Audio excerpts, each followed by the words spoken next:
Aujourd'hui, on est dans une reprise d'activité. Je ne pensais pas que ça reprendrait aussi vite.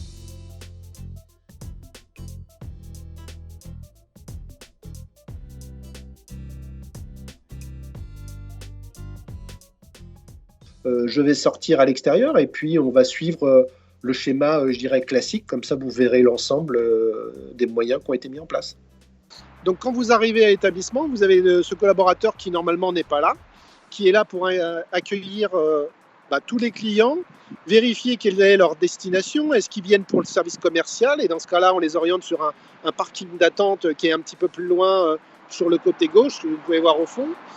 Et si le client vient pour un problème pour un achat de pièces de rechange, là aussi, on lui donne un document que je vais vous montrer.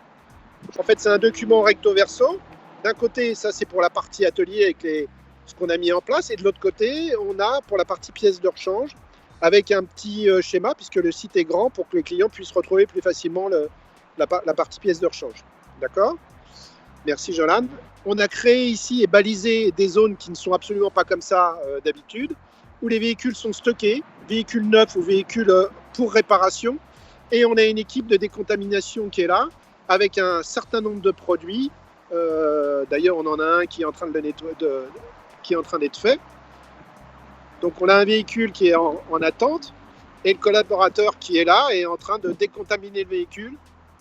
Donc on décontamine toutes les parties cabine et aussi tout ce qui est poignée de contact extérieure, commodo. Et une fois que toute la décontamination est faite, eh bien, on pose des housses de protection qu'on met habituellement dans nos véhicules. Mais là, en plus, il y a toutes ces parties décontamination qui est faite.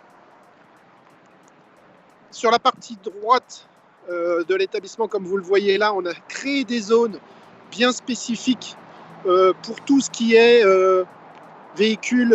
Par exemple, si un client vient rechercher un véhicule, il est automatiquement accompagné. Donc on les fait stationner là et nulle part ailleurs, parce qu'on ne veut pas que tout le monde se promène sur le site, et on demande au client à ce qu'il n'y ait qu'une personne qui rentre dans l'établissement, de façon à limiter encore une fois le nombre de contacts, je dirais, en intérieur. Donc là, on rentre dans l'établissement, et là, vous avez, je dirais, une zone bien spécifique qui rappelle tous les gestes barrières, un point d'arrêt de façon à limiter le contact avec la jeune femme qui est à l'accueil. Et on a aussi installé différentes choses pour pouvoir se désinfecter les mains s'il est nécessaire. Donc ensuite, la personne est accueillie à l'accueil par l'hôtesse en respectant la distanciation.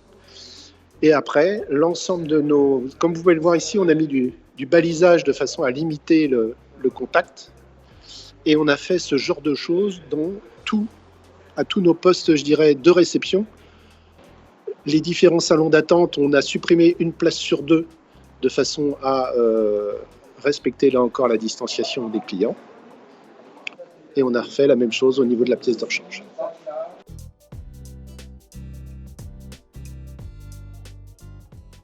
Aujourd'hui, on est dans une reprise d'activité. Je ne pensais pas que ça reprendrait aussi vite. Donc ça, c'est plutôt un point très positif. Je pense que vraiment, à la fin du mois, on aura réintégré l'intégralité des équipes. Donc ça aussi, c'est très positif sur le fond.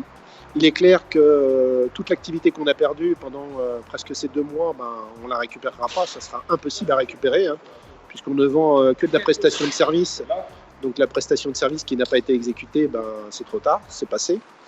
Moi, je suis plutôt confiant, je dirais, dans les jours à venir.